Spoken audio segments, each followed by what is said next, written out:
జాబిలిపై అన్వేషణలో వేగం పెంచింది space X. అమెరికాలోని కెనడీ స్పేస్ సెంటర్ నుంచి 2 ల్యాండర్లను నింగిలోకి పంపింది.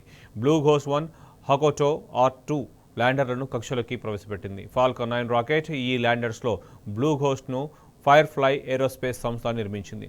ఇక హకోటో ఆర్ మిషన్ను 2ను ఐస్పేస్ రెడీ చేసింది. ఈ 2 ల్యాండర్లు వేర్వేరు దేశాలకు ప్రాతినిధ్యం వహిస్తున్నాయి. బ్లూ హోస్ట్కి చంద్రుడిని చేరడానికి 45 రోజులు సమయం పడుతుందంటున్నారు సైంటిస్టులు. హకోటో R2కు మాత్రం 4 నుంచి 5 నెలలు సమయం పడుతుందని అంచనా వేస్తున్నారు.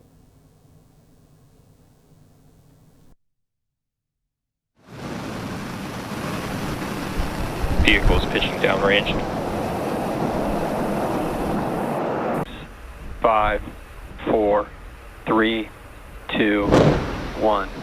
Ignition. And liftoff. Go Firefly, go iSpace, go Falcon.